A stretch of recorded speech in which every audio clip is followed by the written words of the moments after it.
Pittsburgh Steelers fans, it is time once again for another edition of the Know Your Enemy podcast. My name is Michael Beck, your deputy editor of BehindTheSteelCurtain.com, and my co-host for the evening, the one, the only one, Mr. Geoffrey. Benedict, how are you doing tonight, sir? Doing great, Michael. Doing great. Love to hear it. No special guests tonight, mostly because there's no football this weekend. It's the league-wide kind of preseason bye week before week one. So Geoffrey and I are going to get into a little bit more kind of fun Steelers stuff. Of course, this has already been a very busy week, especially for your Pittsburgh Steelers, and of course around the NFL. So if you've been consuming this information like I know I've been, it's been one of those insane weeks across the NFL landscape. But I guess really kick things off, there's a ton of news today, but maybe we should start off the show on a positive note. The Pittsburgh Steelers signed Karl Joseph, the former first-round pick of the Oakland Raiders, former Cleveland Brown, back to the Raiders, gets cut. He is signed to the practice squad, but after his 6-day quarantine is expected to make the 53-man roster. Geoffrey, what are your initial thoughts on Karl Joseph, the new safety slash linebacker slash Swiss Army knife, as Mike Tomlin described Trey Norwood? Well, what are your thoughts on the Pittsburgh Steelers' newest player? I liked Karl Joseph when he was coming out of college. He's not quite the player. He's had some injuries, but getting him to the practice squad, getting him for nothing, not claiming him off waivers, even just signing him like a cheap deal.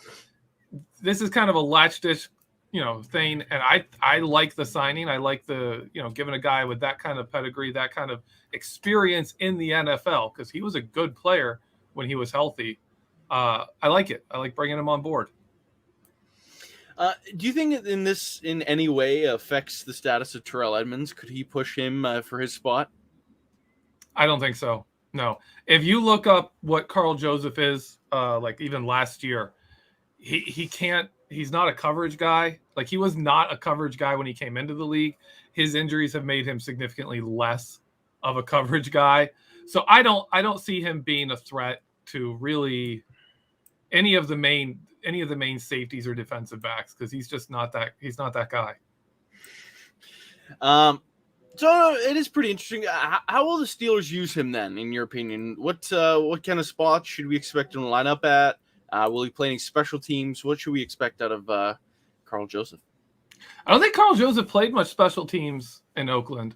I wouldn't doubt that he could. He's a good tackler. I actually think Karl Joseph is a good candidate to get the Marcus Allen treatment. Play some linebacker here. I think he could get work in dime against certain teams. I don't think he's a deep safety kind of guy. You can use him in zone, but he was always good in more of a linebacker or robber type zones, those type of zones. He was always better at that. That's where he got his interceptions. That's where he made most of his plays. So for me, I think he is a candidate to fill that Marcus Allen, depth linebacker role, and maybe get in on some interesting sub packages. Now, Jerry Dulac was the man who broke the news that Karl Joseph not only signed to the team, but is expected to come up to that 53-man roster after his quarantine period. In that same tweet, he mentioned the Pittsburgh Steelers are more than likely still going to add another defensive back. They really haven't addressed that nickel corner spot. Arthur Mollett, of course, he signed back to the team today after the Steelers play some guys on IR. We'll get to that. But it seems like there's still a fairly substantial hole on that nickel corner spot. Do you expect them to still bring someone in? Because right now, the way you look at the roster, it doesn't seem like there's that guy. And it looks like there's a number of free agents that could fill that void. I expect them to pursue somebody. But one of my favorite, most interesting things about this preseason is that aside from Cameron Sutton, right? Outside of Cameron Sutton, every single player they have put in the slot in early in a game is listed as a safety or a linebacker, because these are the guys that have played in nickel or dime in the slot early on in any of the preseason games. You had Antoine Brooks Jr., they listed him as a safety. Arthur Mollett, they listed him as a safety. Miles Killebrew played there. They list him as a linebacker. Marcus Allen has played in the slot. He's listed as a linebacker. And Trey Norwood, who is listed as a safety. So 3 safeties and 2 linebackers, which I find interesting because the Steelers are always grabbing these kind of hybrid players and using them as safeties, guys like a Minkah Fitzpatrick, where people are like, is this guy a linebacker? Is he a cornerback? Like, what is this guy? Like, these guys that can play all those positions but don't really fit one perfectly. The Steelers love collecting them. We've got a whole slew of them, and they're trying them at the nickel spot. So I'm going to be very interested to see if they do sign someone, what type of player they sign. But I'm also interested if they're unable to upgrade the position at all, and how they will play the dime role, the nickel slot, because it's clear to me from what they were doing preseason, they are really still looking for that kind of safety who can play in the nickel or dime defense as an inside corner. Yeah, just the way this roster's been constructed, I would also assume that a body is coming in. I believe Jimmy Moreland was one of the names that are floating out there. He played for the Washington football team last year. Pretty solid player. He was cut on the injury designation, but is still expected to play in week 1, be healthy enough to play for week 1. So if there's a name to watch, I feel like that's the one I'd throw out there if the Steelers weren't able to swing a trade, which at this point seems a little less likely, although the Steelers still have a ton of cap space. That's something we have to keep in the back of our minds. Kind of stepping away from the more positive news, of course, but staying in the secondary, Joe Haden today, a little bit of news with him that him and the Steelers will not be working out a contract this offseason. This training camp. Of course, we know the Steelers don't negotiate deals during the regular season / postseason. And Joe Haden is expected to test free agency next summer. I'm curious, what are your initial thoughts to that? And do you think this is going to be the end of the Joe Haden era in Pittsburgh after this season? I always... the Steelers don't like to extend guys early unless they're their top most valuable players, like a TJ Watt. I mean, Ben Roethlisberger can get a new contract anytime he wants it. But most of the time they make people go pretty close to their deal ending. So one of two things hit me here. Either Joe Haden wants money that they're not willing to give him or cannot give him, looking at what they're trying to do right now. And so they're saying, hey, play it out a year, or they really are ready to move on from him. Maybe they think that highly of James Pierre, and they're basically just grooming James Pierre to be Joe Haden's replacement next season. That's a possibility. I'm still leaning towards them finding a way to sign Joe Haden. The salary cap will be bigger. There'll be more money. I think it's smart for him money-wise to wait till next year and play it out and see, because there might be some teams with that much cap space saying, hey, we can blow money for 2 years on a Joe Haden, and give us a guy who can come in and fill in here for a bit. I would prefer that to be the Steelers.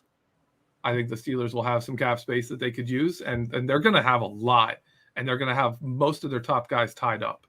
So I am looking forward to them hopefully signing him, but we'll see.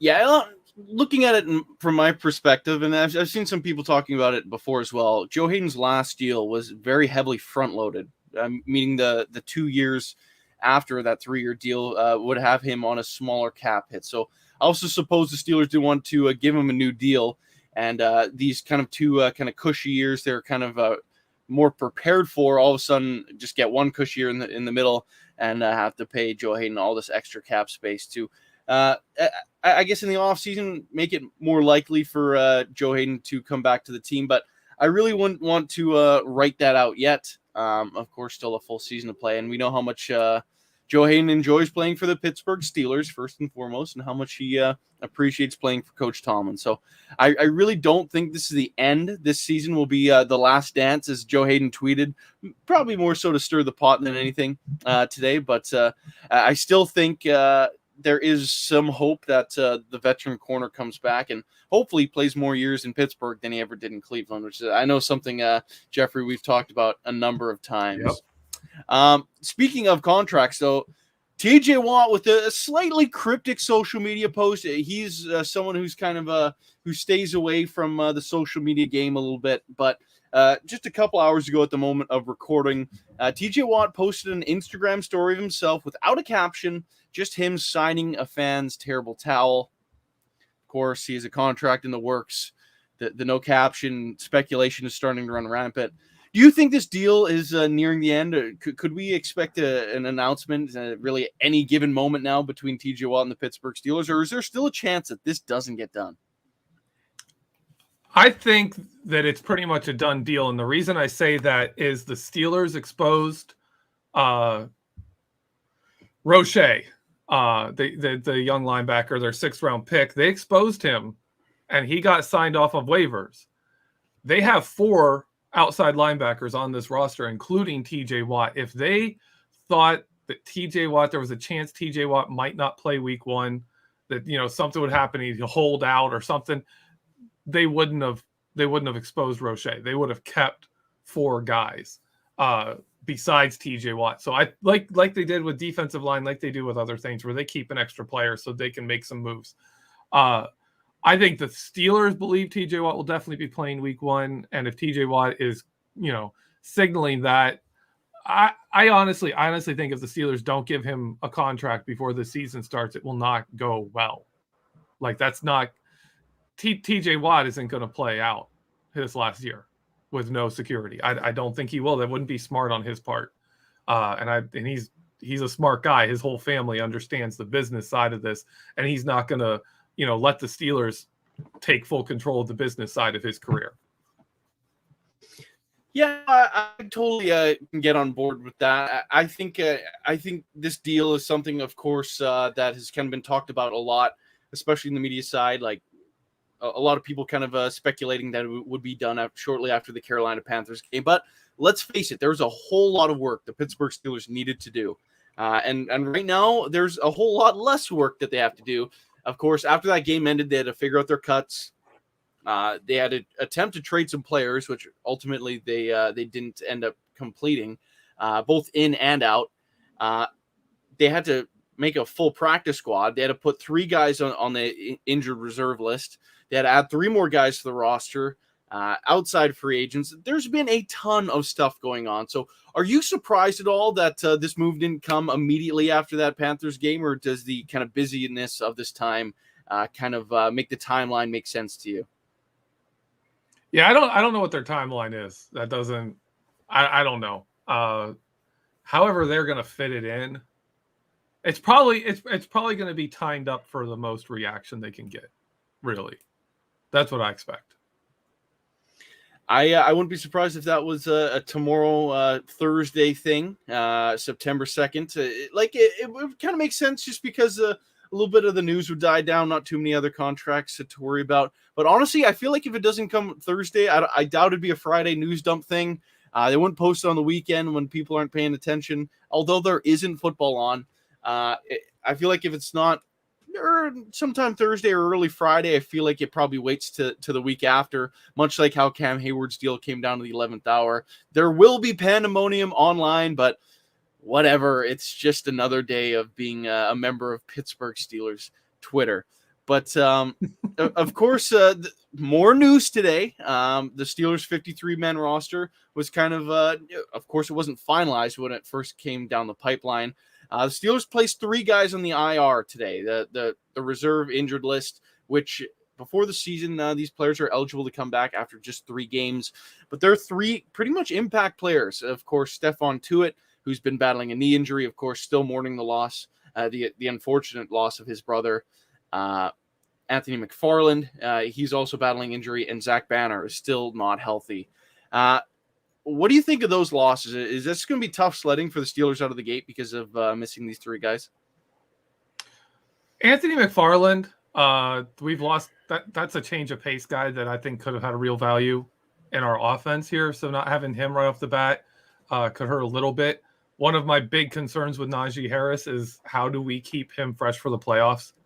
I mean, if you look at his, I know he trains like a madman. I know he's in fantastic physical shape, but that's not getting hit, right? Getting hit is a different thing. And this guy, you look at his college carries. Yeah, he over time put up a lot of numbers. He was a fantastic runner and he's a fantastic player, but he wasn't racking up big numbers of hits taken, right? We're talking about a big jump into a 17-game NFL season. And if this team has aspirations for beyond that, we're hoping for 20 games played.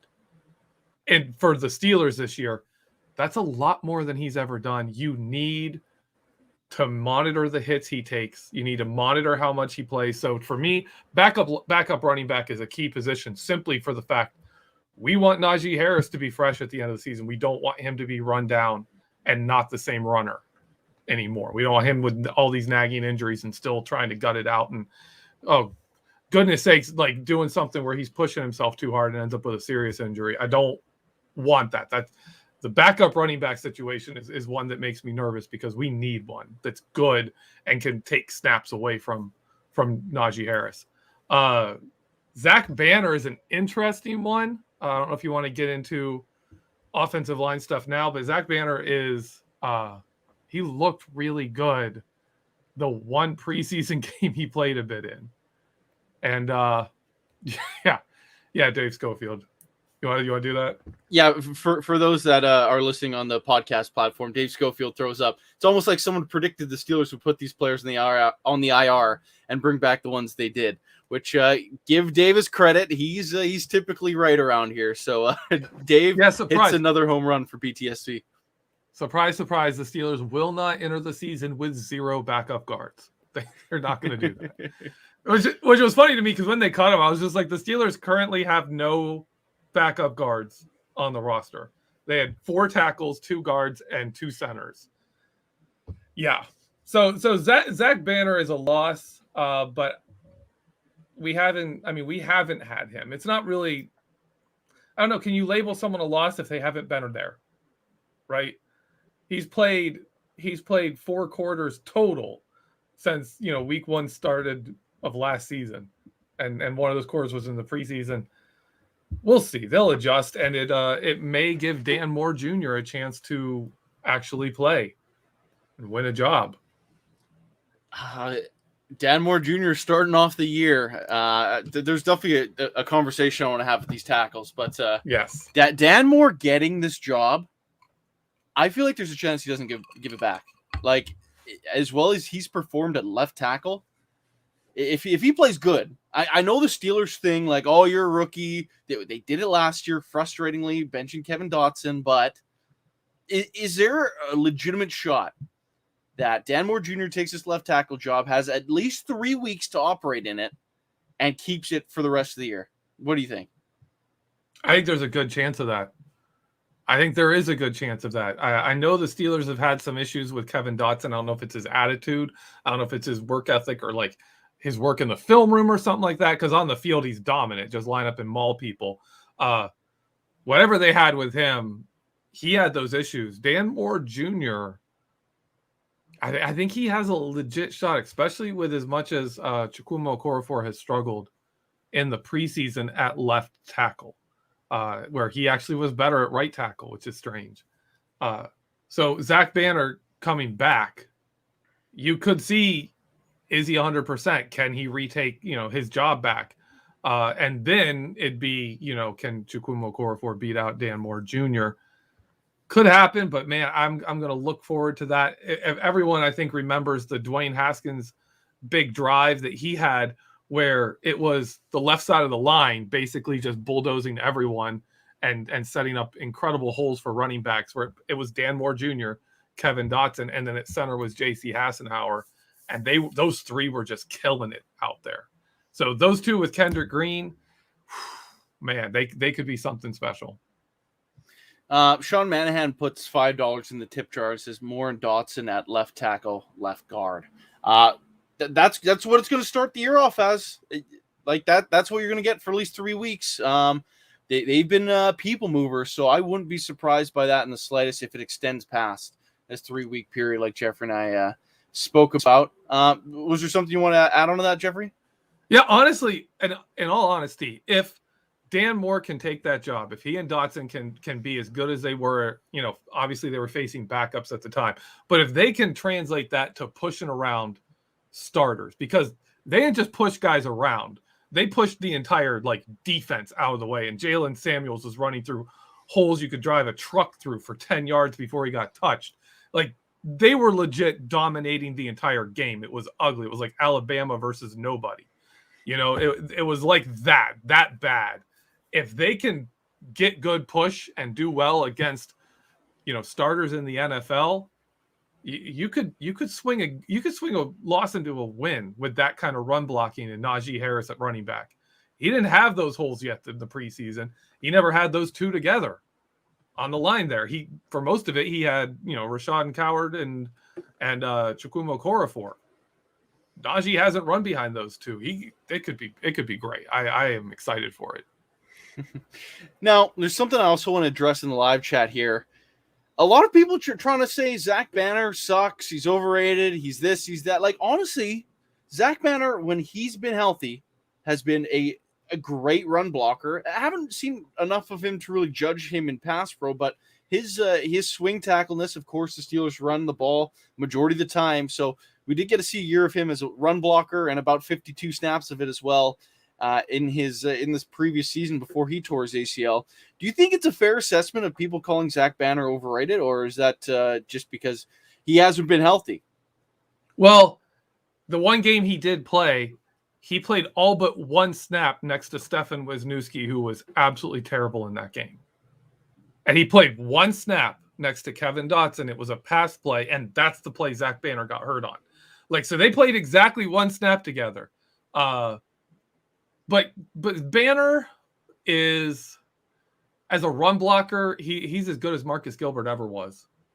He just is a really good run blocker. He's especially good on inside zone plays, working off double teams and getting to the second level. Or he is great at that.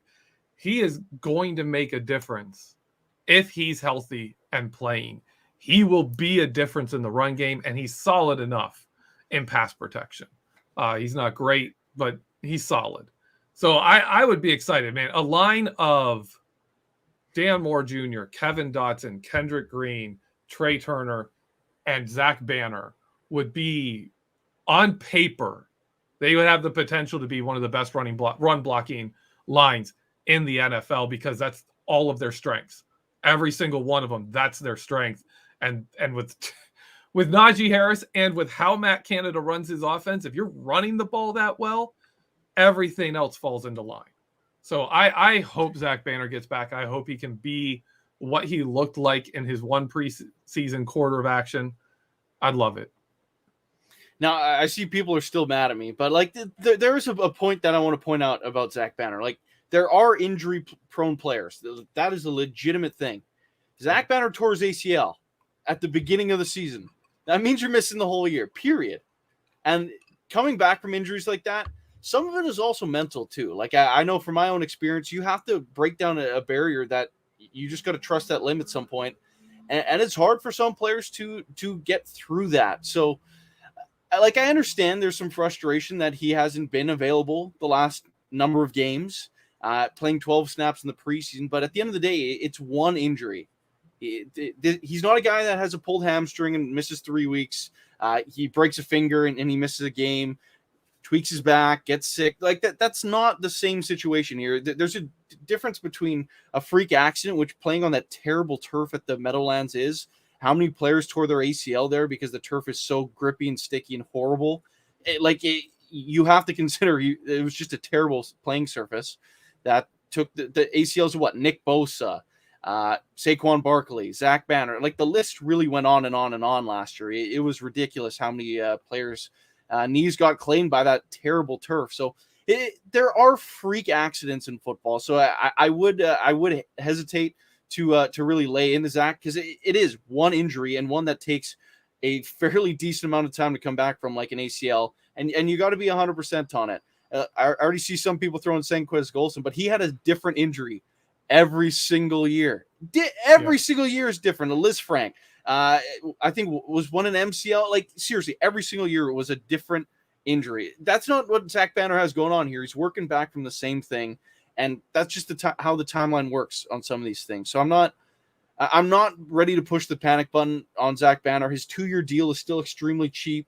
I'm sure he will make it back at some point this year, and I wouldn't be surprised if whenever he is ready to go, played out the entire season. That's just the way it is.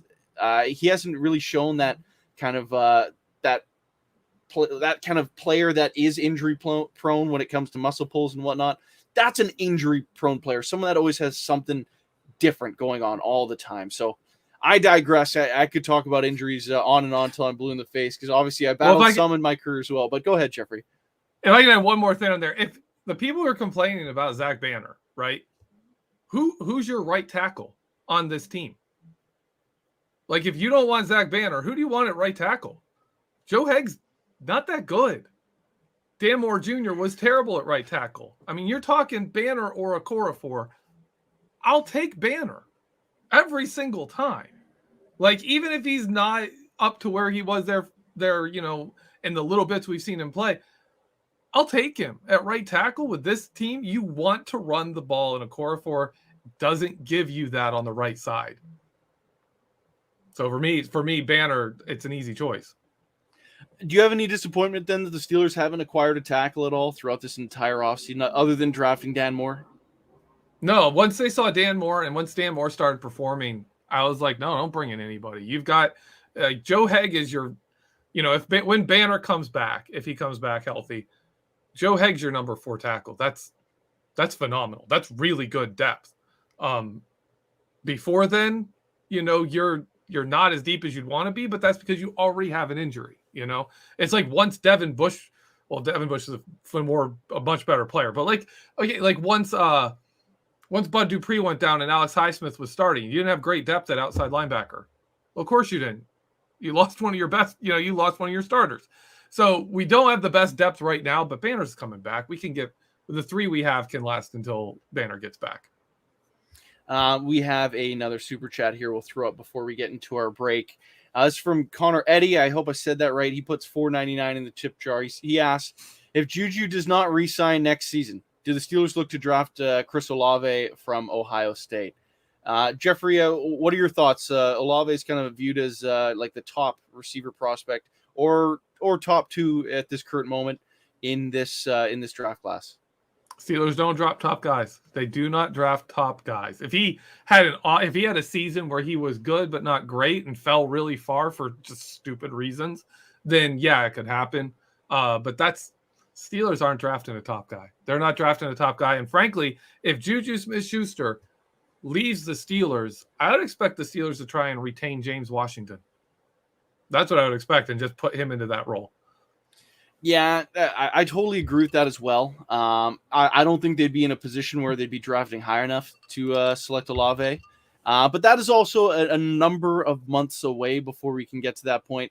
And one thing I want to remind everyone, especially when it comes to drafting and receivers, who does it better than the Pittsburgh Steelers? They find these guys in the middle rounds, and it doesn't matter. They don't have to pluck these guys out of the first round and then whiff on them like you see the New England Patriots do time after time. They find them in the 2nd, 3rd, 4th round, and then they make them in all pros. It's just this team has an eye for talent when it comes to position. Whatever their scouting department sees trait-wise out of an elite receiver, clearly it works because it's worked time after time after time. Outside of that, though, before we get to our break, how about one more wide receiver related question for you, Geoffrey? Are you surprised how it all kind of wrapped up in that top 5? Of course, Ray. It's the exact same receiving chart as it was last year. I believe it's Cody White and Rico Bussey that make up the practice squad. Are you kind of are you happy with those names, or did you wish it kind of fell a different way? No, it works for me. Ray McLeod, he adds a speed and shiftiness element that you only have with Deontay Johnson outside of him. So he adds some value as the 5th wide receiver. We saw him get used quite a bit last year in that kind of role, just to create mismatches and create competition if, trouble for the other team and covering our number 5. And he's a solid good to good punt and kickoff returner. The Steelers didn't really they didn't prioritize upgrading that spot, and I can see why. McDonald was, McLeod was reliable, and you've got 4 guys ahead of him that are pretty good. Vance McLeod, Ray McDonald, same thing, same players. Vance McLeod is the Clan McLeod. Yeah, we'll get there eventually. We always do. But we're approaching the halfway point of our show. I do want to throw up out there that Behind the Steel Curtain is giving away a signed Joe Haden foot from this year's Survivor League. You can get all the information to that contest and how you can participate against some of your favorite BTSC hosts by clicking over to behindthesteelcurtain.com. There's an article that ran there today about giving away the Joe Haden autograph football. You can find all the details there about the Survivor League, and just if you like competition and playing for fun, by all means sign up and play along with all of us. So if you're listening on YouTube or Facebook, just hang tight for a moment. We'll flip over to part 2. But if you are watching on or listening on Spotify, Apple Podcasts, Pandora, wherever you get your podcast from that isn't YouTube or Facebook, you will have to click over to part 2 in just a moment for more Know Your Enemy action with Geoffrey, Benedict, and myself, Michael Beck.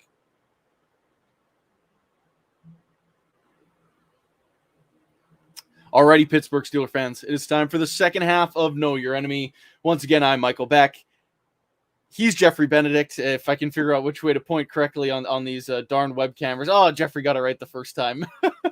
you got to point the wrong way to get it to, I'll make a mental note of it. But talking Pittsburgh Steelers, of course, there's been a ton of news today. I don't even think we've got through all of it with all the stuff that's coming out.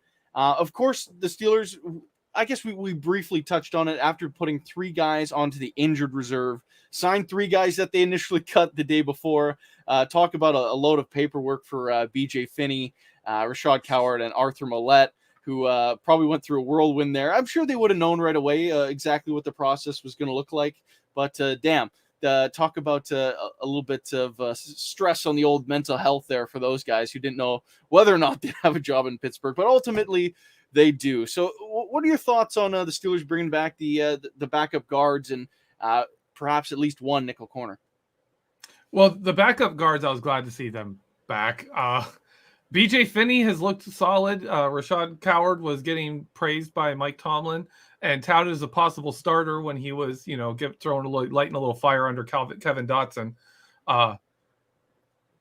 They're back. They're very solid depth. This offensive line, again, the tackles with Banner on injured reserve to start the season is a hurt to the depth. But this is a deep offensive line. This is really, when you look at the names on the roster, there are a lot of guys that have started. There's a lot of guys that are, borderline starter capable. Guys like BJ Finney, who played so good at guard that he got a big deal out of it, and obviously flubbed that. But he's back and he's looking like he did before. He's looking like he did when he played for the Steelers in 2018.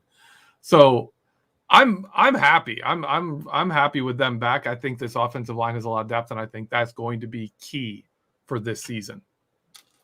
As for Arthur Millette, that's a big help, big thing to get him back, because there really wasn't much in the nickel cornerback room there. So having Millette back is at least a body that who has played that position. Okay, this one in the live chat that I feel like have to load up. Not spelled correctly, but Mule Skinner asked Jeff, "What are you drinking?" We usually play some sort of a game about what Geoffrey Benedict's drinking off camera. But what's the beverage tonight, Mr. Benedict? This is Turner's iced tea.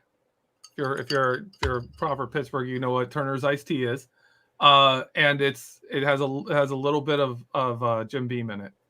It has a little smokiness to the tea. I love it. I love the flavor of it. Doesn't even take much. It's phenomenal. See Jim Beam after Steely McBeam, who is named after Jim Beam. If you haven't watched the clip, I highly suggest you do, of Steely McBeam getting his nickname. It's his premium a clip as one gets, which was taught to me on this very show. So I'm going to bestow that knowledge back out to the people. It's just amazing. But so this is a proper Steelers beverage right here, people. Proper Steelers beverage. There you go. It's all about repping the Pittsburgh Steelers on Know Your Enemy, and that's exactly what we're doing. The roster makeup of this team is something we haven't got to. It was spoken about a little bit yesterday, but Your initial thoughts on the Steelers keeping all 8 defensive linemen? We talked all offseason, like, who are they going to cut? Who are they going to cut? The answer is nobody. They didn't cut anyone after we talked about it ad nauseum for months. But what are your thoughts on that? Of course, Stephon Tuitt's on the injured reserve for 3 weeks minimum, but they kept all 8. What are your thoughts? I was upset.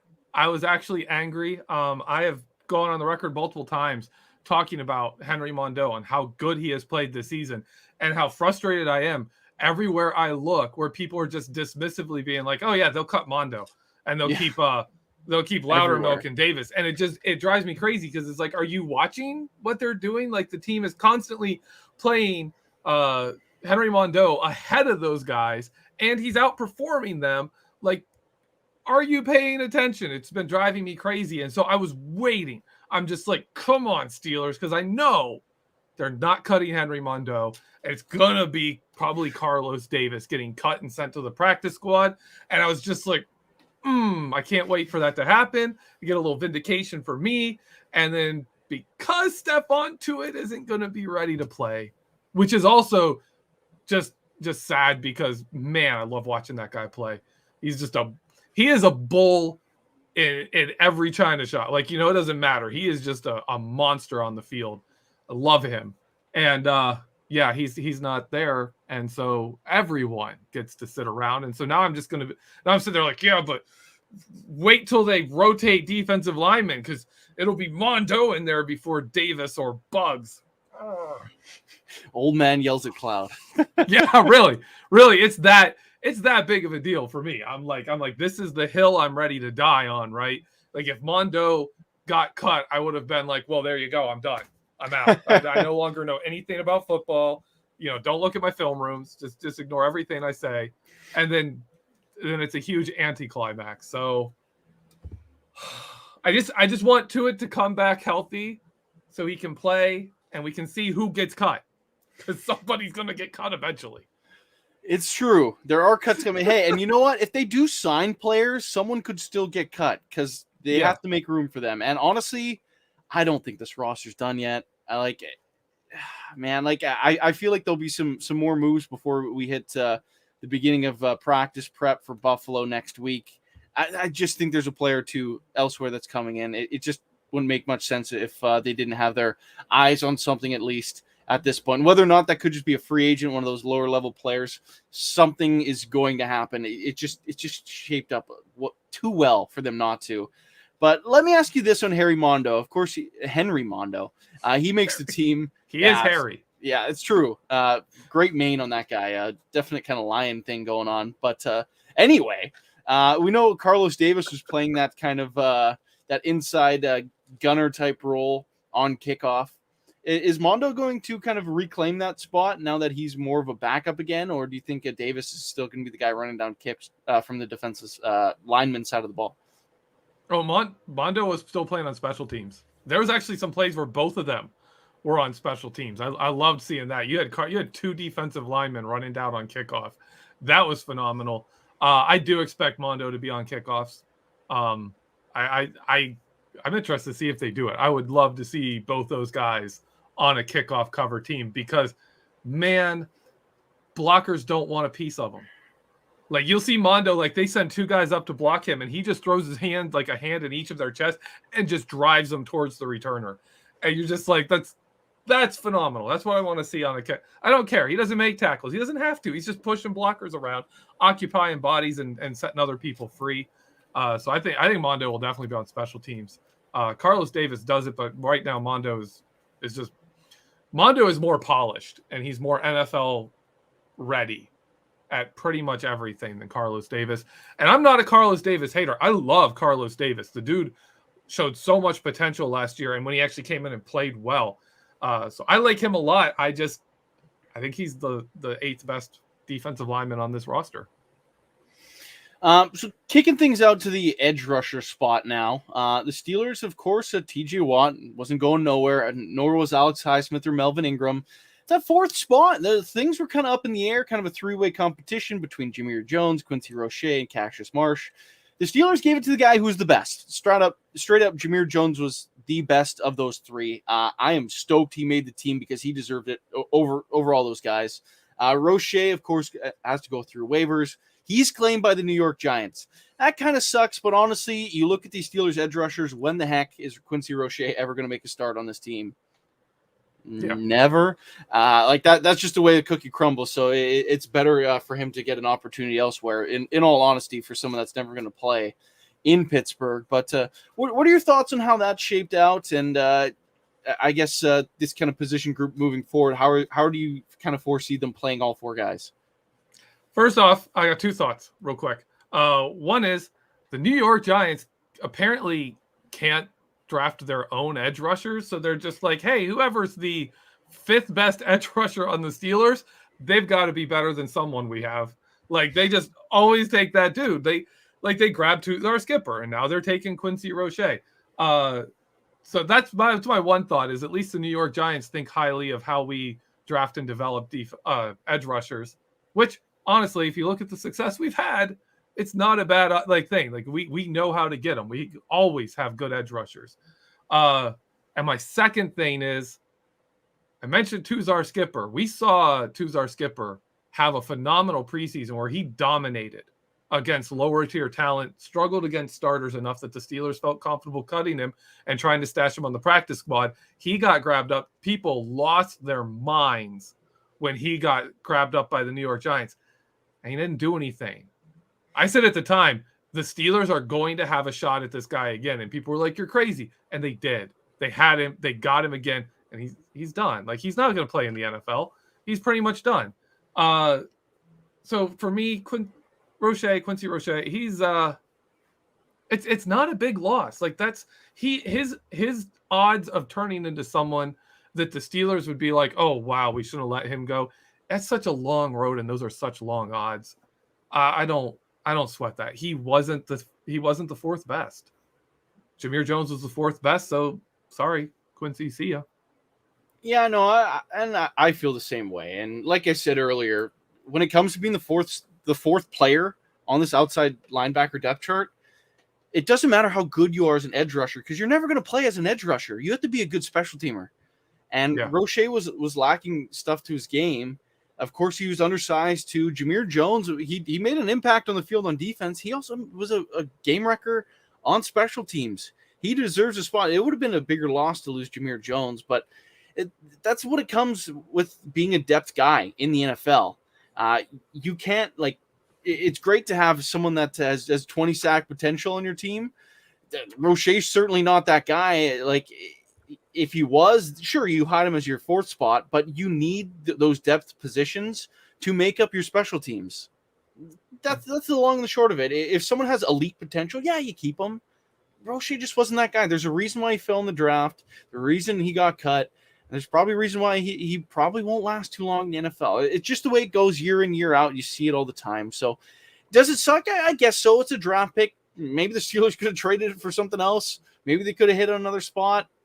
They got good value at the time. And it's funny enough, that was the one pick everyone was like, oh, what a great value pick for the Pittsburgh Steelers back at the draft. Remember that? That was the one pick everyone pointed to, saying that was their best pick of the draft. And now it's like, maybe it was their worst pick of the draft like 4 months later. That's just how it works out. So it's kind of funny how all things kind of lay to rest. But speaking of draft picks, Presley Harvin III won that damn job. Doesn't feel good. Can we celebrate? Jeff Hartman's not letting BehindTheSteelCurtain.com staff celebrate. This is the slave driver this man is. He is not letting us celebrate until the year's done. Until Presley Harvin III is standing in the Hall of Fame, we're not allowed to celebrate, because there's always a way that Jordan Berry could find his way back into Pittsburgh as a starting punter.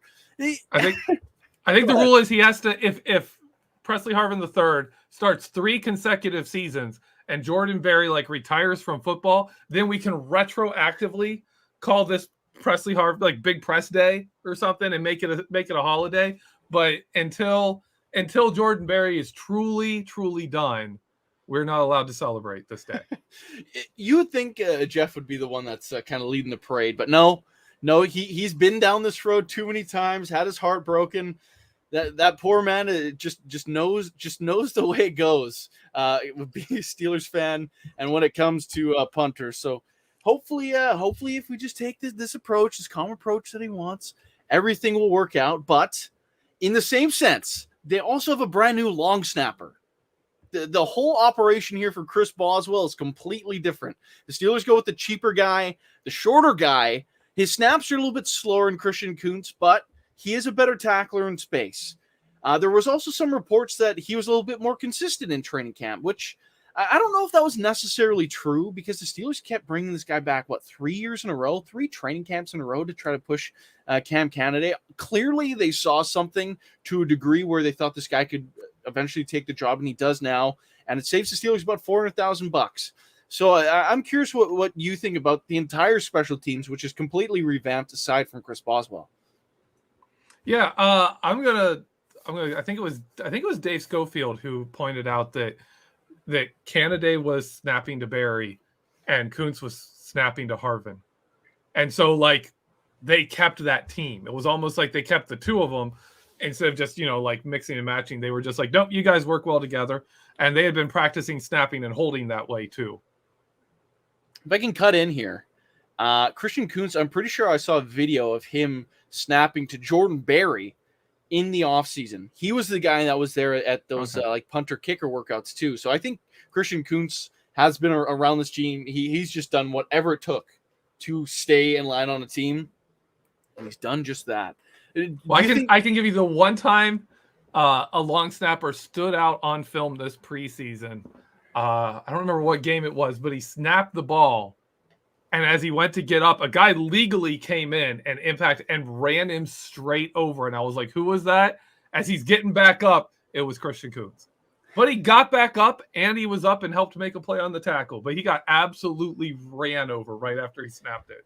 Poor guy. Now, I was surprised. I was like, ooh, that's the kind of play where they're like, nah, you can't. You're not going to make our team now. But he still made it, so that's good. Well, I mean, as someone who was a long snapper, like you're not supposed to get touched until you like have completely looked up. So like, and even then, the second you're upfield, you're not prepared to take a hit. So It is a pretty unfortunate circumstance to put your long snapper in. And really, there could have been a penalty on a play like that, just depending on what the ref was watching at any given moment. So I can understand why this team may have looked past that. They might have had a good chuckle in film room though throughout the whole team. That's one you kind of just replay it, and you don't actually talk about it, but you just keep replaying it so that hit just goes over and over. You break down every other guy, and you're like, oh yeah, look at this long snapper at the end, just getting decleated while everyone's been laughing the entire time. But yeah, just locker room thing too. If you haven't experienced that before, that's definitely how those things go. You just gotta have a little bit of fun at everyone's expense when they get lit up because it catches up with everyone. But moving over to the running back spot this time, this was another position we did not expect this many guys to be held on to. What, the Steelers kept 5 running backs? Jalen Samuels ends up in the practice squad. What's going on here, Geoffrey? Is this one Anthony McFarland injury? Just put the Steelers like their hair on fire when it came to keeping running backs. This just seems very strange. Yeah, it's a little strange. My thing is like it doesn't matter how many running backs you keep. Only one of those guys matters.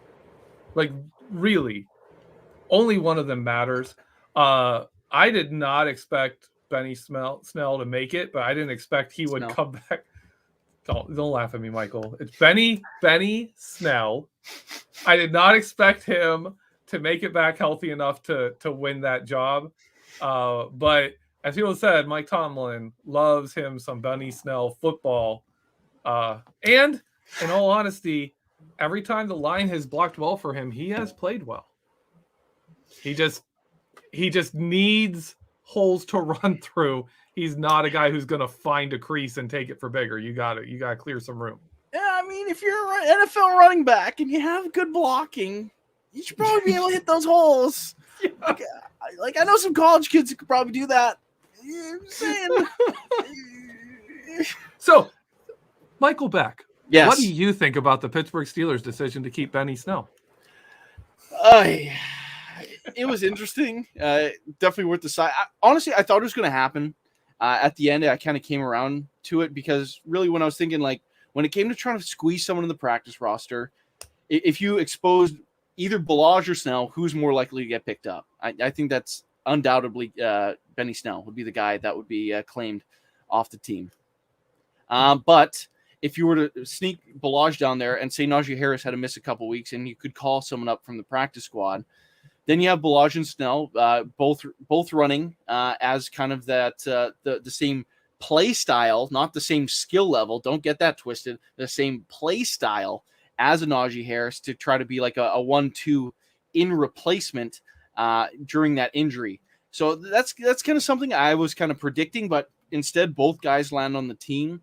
I know something you talked about earlier. It's like Snell or Balazs would be like the true backup, but who would only play in the event of Najee Harris getting injured because they're more tailor-made to run the kind of offense that Matt Canada wants to run. But the guy that's going to get the second most touches will be Anthony McFarland as kind of that change of pace back that doesn't quite fit the system as well, but he's the change of pace guy. And if Harrison were to be hurt, then one of the other two would pass him on the depth chart as that kind of lead back. Are you picking up what I'm putting down here? Yeah. And one of the problems with Snell and Balazs is everything they can do, Najee Harris is just going to be better at. It's not like Bell and Williams where, they were different styles of running. And so Bell had to play because you had to change up everything when D'Angelo came in. This is guys who are the same running back. They're just not as good. Like they're going to hit the same holes. They have the similar run style, similar hits of how they process the run. Harris is just that much better at it. So I don't see how you're going to really give him snaps off, give him, breaks and limit his carry and his hit load when the guys behind him are just worse than him. At least with Anthony McFarland, they're like, okay, McFarland's faster, and he can run a little bit of different. You can get a change of pace. You can do something with him and kind of make the defense work a little harder, in the film study. That has benefit. But with these guys, I don't know how you're getting Harris a break. Yeah, no, I agree wholeheartedly with that. And we know how much Mike Tomlin loves his bell cow back. So I imagine Najee Harris is going to run the ball until the wheels fall off. How X amount of years down the road from now, he's just going to be the guy. That's just what it comes down to. So what that means is get him on your fantasy football team. He's going to touch the ball a crap ton this year. So just a word of advice as we kind of approach that draft week, which I know is a lot of those leagues are kind of getting into now.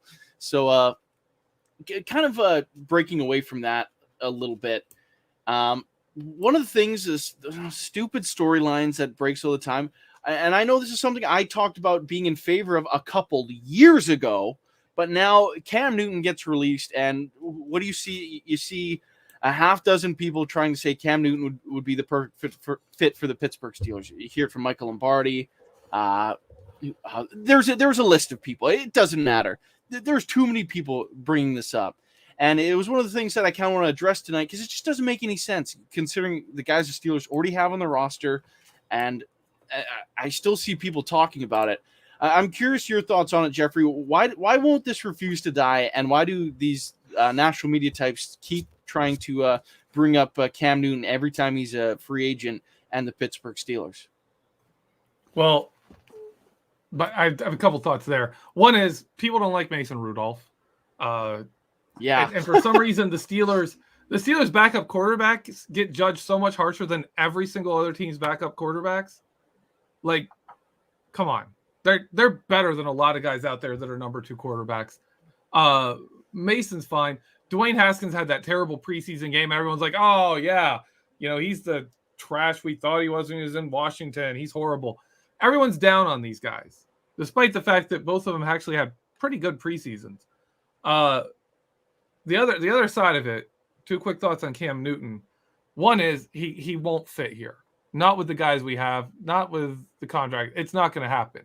But if you're looking at what Cam Newton was before his injuries, he is the perfect kind of quarterback for a Matt Canada offense because he can run, he can move, And one of the things people always thought of Cam Newton as the typical big, strong quarterback. So clearly he runs around and then he throws the ball really far downfield, and that's all he really can do.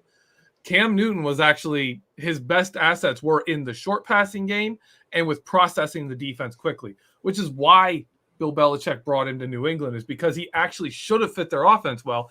It's just the minute he showed up, their entire offense was like, no, we're good. We're not going to play football anymore. Like he lost everybody. And so that offense stunk.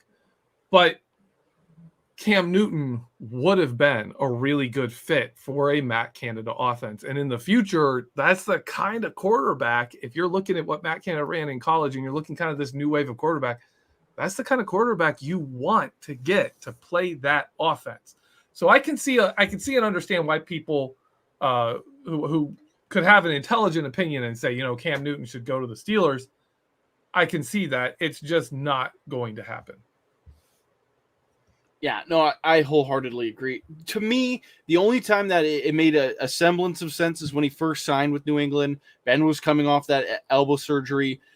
There's still a ton of question marks of whether or not he could even play last year, if people remember it. And that was just after Mason Rudolph looked really shaky before he started playing with a little bit more consistency. Don't start the riots over a true fact, but